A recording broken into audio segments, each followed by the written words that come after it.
Bonjour et bienvenue. Ici Martin Noël, président de la Corporation financière Monetis.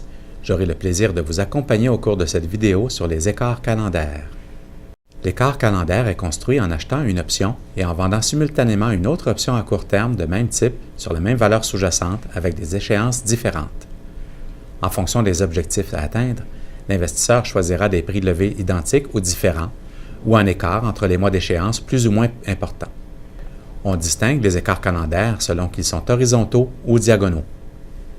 L'écart horizontal est construit par l'achat d'une option à long terme et la vente simultanée d'une option à court terme de même type ayant le même prix de levée. L'objectif de l'écart horizontal est de tirer avantage de l'érosion de la valeur temps, qui est plus rapide pour l'option à court terme que pour l'option à long terme. On peut également utiliser l'écart horizontal pour tirer avantage de la différence dans la volatilité implicite entre l'option à court terme et l'option à long terme. L'écart diagonal est construit par l'achat d'une option à long terme et la vente simultanée d'une option à court terme de même type à des prix de levée différents. De manière générale, le prix de levée de l'option à court terme sera plus hors jeu que celui de l'option à long terme. Les investisseurs qui utilisent les écarts diagonaux anticipent généralement que la valeur sous-jacente se stabilisera et se consolidera à un niveau qui permettra à l'option à court terme d'arriver à l'échéance sans valeur. L'investisseur pourra alors continuer à détenir l'option à long terme à un coût moindre et de profiter du potentiel de profit illimité de celle-ci. L'investisseur qui anticipe une stabilité relative sur un titre en particulier peut utiliser un écart calendaire en vendant une option à court terme dont le prix de levée est à parité. Afin de limiter le risque et de réduire la marge exigée, l'investisseur achète simultanément une option à long terme de même type dont le prix de levée est également à parité. De manière générale, lorsque le prix du titre demeure relativement stable, la position est habituellement fermée à l'échéance de l'option à court terme. Considérons l'exemple suivant sur le titre XYZ qui se négocie au prix de 60 $ l'action. Un investisseur anticipe que le titre demeurera relativement stable au cours des prochains mois. Il choisit d'acheter une option d'achat ayant un prix levé de 60 $ et ayant une échéance de 6 mois au prix de 5 $ l'action et de vendre simultanément une option d'achat ayant un prix levé identique mais ayant une échéance de 3 mois au prix de 3 $ l'action. Le débit total de la stratégie est de 2 $ l'action. Cet écart utilise des options à parité et aurait pu également se construire avec des options de vente. Le profit maximal de cette stratégie est obtenu lorsque le titre demeure relativement stable jusqu'à l'échéance. Dans pareil cas, l'option à court terme vient à échéance sans valeur et l'investisseur conserve la prime initialement reçue lors de la vente de cette option et l'investisseur continue à détenir l'option à long terme. Cette position sera profitable tant et aussi longtemps que le θ de l'option à long terme, qui est la mesure de sensibilité de l'érosion de la valeur temps, ne sera pas supérieur à la prime reçue lors de la vente des options à court terme. Veuillez prendre note que l'investisseur a toujours le loisir de vendre les options à long terme. Examinons maintenant les résultats. À l'échéance des options à court terme, nous pouvons constater que l'investisseur conservera les 3 $ de prime qu'il a reçues. Les options à long terme pourraient ne valoir que 3 $ 3 mois plus tard, ce qui correspondrait à une perte de 2 $ causée par l'érosion de la valeur temps. En tout et partout, si on prend en considération que le débit initial de la stratégie était de 2 $ et que nous sommes en mesure de vendre l'option à long terme pour 3 $, il en résulte alors un profit net de 1 $ l'action pour la stratégie d'écart calendaire. La situation idéale pour l'investisseur est celle où le titre demeure légèrement sous le prix levé à l'échéance de l'option à court terme. Ainsi, l'investisseur est en mesure de laisser l'option à court terme arriver à l'échéance sans valeur et de revendre son option à long terme. Dans le cas où l'option à court terme est sur le point d'être en jeu, l'investisseur peut alors la racheter afin d'éviter d'être assigné sur celle-ci.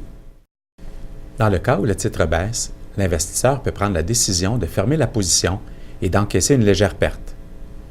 Bien que l'option à court terme puisse avoir de très fortes probabilités d'arriver à l'échéance sans valeur, l'option à long terme, quant à elle, court le risque de voir sa valeur continuer à s'éroder davantage. Une autre possibilité s'offre à l'investisseur et c'est de laisser l'option à court terme arriver à l'échéance sans valeur et de conserver l'option à long terme dans l'espoir de voir sa valeur augmenter après coup et de récupérer une partie des pertes.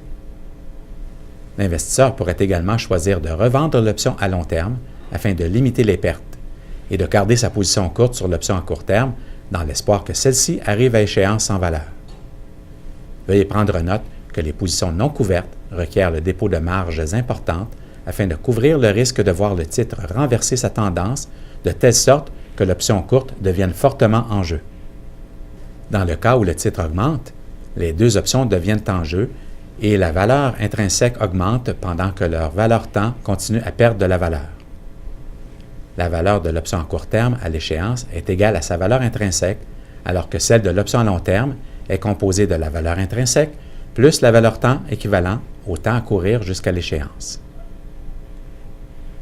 Dans une telle situation, l'investisseur prendrait généralement la décision de fermer entièrement la position à l'échéance de l'option à court terme. Mais il pourrait tout aussi bien racheter l'option à court terme et conserver l'option à long terme afin de profiter d'une hausse si celle-ci se poursuit. Les écarts calendaires peuvent également être utilisés lorsqu'un investisseur anticipe qu'un titre fluctuera dans une direction ou une autre. La stratégie dans ce cas est toujours construite en vendant une option à court terme et en achetant une option à long terme, mais avec des options ayant des prix de levée hors jeu. Si l'investisseur anticipe un mouvement à la hausse, alors il exécutera la stratégie avec des options d'achat hors jeu, alors que si ces anticipations sont baissières, alors la stratégie sera exécutée à l'aide d'options de vente hors jeu. Considérons l'exemple suivant sur le titre XYZ qui se négocie au prix de 60 $ l'action. Un investisseur anticipe que le titre augmentera en valeur au cours des prochains mois. Il choisit d'acheter une option d'achat ayant un prix de levée de 60 $ et ayant une échéance de 6 mois au prix de 5 $ l'action, et de vendre simultanément une option d'achat ayant un prix de levée de 65 $ et ayant une échéance de 3 mois au prix de 1,50 $ l'action. Le débit total de la stratégie est de 3,50 $ l'action. Veuillez prendre note que dans cet exemple, l'écart calendaire prend le nom d'écart diagonal puisque les prix de levée des options sont différents. Lorsqu'on utilise un écart calendaire pour tirer avantage des anticipations directionnelles, plus l'option vendue est hors jeu, plus fortes sont les probabilités que celle-ci arrive à échéance sans valeur. L'objectif est de garder la position sur l'option à long terme afin de tirer avantage de la continuation du mouvement dans le prix du titre avant l'échéance de celle-ci. Le coût net de cette position est réduit par la vente de l'option à court terme qui est arrivée à l'échéance sans valeur. Si le titre demeure stable jusqu'à l'échéance, l'option à court terme viendra à échéance sans valeur et l'investisseur gardera sa position sur l'option à long terme. Dans l'éventualité où l'investisseur voudrait encaisser une prime supplémentaire, un autre écart calendaire pourrait être établi en vendant une option dans le mois d'échéance suivant. À chaque fois que l'investisseur réussit à établir un écart calendaire supplémentaire, il se trouve à réduire le coût de la position à long terme et par le fait même, le seuil d'équilibre de la position. Dans le cas où le titre baisse, l'investisseur peut prendre la décision de liquider entièrement la position puisque l'option à long terme court le risque de voir sa valeur diminuer davantage. La vente de l'option à court terme a permis de réduire une partie du risque contenu dans la position. Par conséquent, l'investisseur pourrait tout aussi bien décider, suite à l'échéance sans valeur de l'option à court terme, de garder la position sur l'option à long terme en ciblant sur un revirement de tendance dans le prix du titre d'ici l'échéance. L'investisseur pourrait également décider de vendre l'option à long terme afin de limiter les pertes potentielles et de garder sa position courte sur l'option à court terme en espérant que celle-ci arrive à échéance sans valeur. Dans le cas où le titre augmente et qu'à l'échéance de l'option à court terme, les deux options deviennent en jeu, l'option à court terme sera rachetée à sa valeur intrinsèque, alors que l'option à long terme pourra être revendue à sa valeur intrinsèque plus la valeur temps restante. Le profit proviendra de la différence entre le prix payé pour établir la stratégie et le prix reçu pour la défaire. Si l'investisseur désire garder la position sur l'option à long terme, il peut alors racheter l'option à court terme et en vendre une autre dans l'échéance suivante. Dans le cas où seule l'option à long terme est en jeu, la position peut être entièrement liquidée à profit pourvu que le titre soit supérieur au seuil d'équilibre. Cependant, en laissant l'option à court terme échoir sans valeur et en gardant la position sur l'option à long terme, l'investisseur se trouve à détenir une position ayant un profit potentiel illimité. Une autre alternative serait de vendre une option encore plus hors jeu dans l'échéance suivante afin d'encaisser une prime supplémentaire qui viendrait réduire davantage le coût total de la position initiale. Examinons maintenant l'écart calendaire inverse qui est construit par la vente d'une option à long terme et l'achat d'une option à court terme. Contrairement à l'écart calendaire qui est une stratégie à débit, l'écart calendaire inverse donne lieu à l'encaissement d'un crédit. Les prix de levée sont identiques alors que les échéances sont différentes. Cette stratégie est généralement utilisée pour générer des revenus et plus particulièrement quand la prime des options est élevée suite à une hausse importante de la volatilité implicite. L'investisseur s'attend à ce que la volatilité implicite des options diminue ou que le titre fluctue de manière importante en s'éloignant des prix de levée. Considérons l'exemple suivant sur le titre XYZ qui se négocie au prix de 50 $ l'action. L'investisseur vend une option d'achat ayant un prix levé de 50 $ et ayant une échéance de 6 mois au prix de 3 $ l'action, et il achète simultanément une option d'achat ayant un prix levé de 50 $ et ayant une échéance de 2 mois au prix de 1,10 $ l'action. Le crédit total de la stratégie est de 1,90 $. Veuillez prendre note que cette stratégie peut également être construite à l'aide d'options de vente. Examinons maintenant l'impact de la volatilité implicite sur cette position. Le Vega de l'option de 6 mois est supérieur à celui de l'option de 2 mois.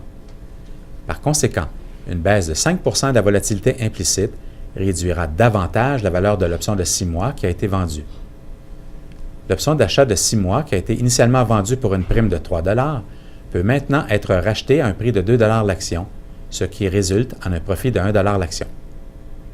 L'option d'achat de 2 mois qui a été initialement achetée pour une prime de 1,10 $ peut maintenant être revendue à un prix de 75 cents l'action. La perte de 35 cents l'action est causée par la baisse de la volatilité implicite. La position peut être entièrement fermée en rachetant l'option d'achat de 6 mois et en revendant l'option d'achat de 2 mois pour un débit net de 1,25 $. Le profit total de 65 cents l'action de la position provient de la différence entre le crédit net de 1,90 $ initialement reçu et le débit net de 1,25 $ payé pour fermer la position. Comme nous l'avons déjà mentionné, le Vega de l'option à long terme est supérieur à celui de l'option à court terme. Par conséquent, l'option à long terme verra sa valeur diminuer plus rapidement que l'option à court terme à la suite d'une baisse de la volatilité implicite. Suite à la baisse de la volatilité implicite, l'écart calendaire inverse peut être fermé avec un léger profit. L'écart calendaire inverse est également profitable suite à une fluctuation du titre qui s'éloigne de manière significative du prix de levée. Dans cet exemple, nous utilisons des options d'achat afin d'illustrer l'impact d'une baisse de 5 $ dans le prix du titre. Nous aurions pu également utiliser des options de vente pour illustrer l'impact d'une hausse importante dans le prix du titre. Pour les fins de cet exemple, nous utiliserons la valeur des options à l'échéance de l'option à court terme. En se fondant sur la valeur théorique des options suite à une baisse de 5 $ dans le prix du titre, l'option d'achat de 6 mois peut être rachetée à un prix de 70 cents l'action. Le profit pour l'investisseur est de 2,30 $. L'option d'achat de 2 mois, quant à elle, viendra à échéance sans valeur, ce qui produira une perte de 1,10 $ l'action. Le profit total de 1,20 $ est calculé en prenant la différence entre le profit de 2,30 $ réalisé sur l'option d'achat de 6 mois et la perte de 1,10 $ subie sur l'option d'achat à court terme. Ainsi, on peut constater que l'investisseur a réussi à garder 1,10 $ du 1,90 $ initialement reçu lors de l'établissement de la stratégie. En utilisant l'exemple précédent, il est important de prendre en considération le fait que l'option à long terme continuera à perdre de la valeur en relation avec la baisse du titre. D'un autre côté, la perte potentielle sur l'option à court terme est limitée à la prime payée initialement lors de l'achat de l'option. Veuillez prendre note que la position peut être fermée à profit à l'échéance de l'option à court terme. Merci de vous être rejoints à nous et à la prochaine.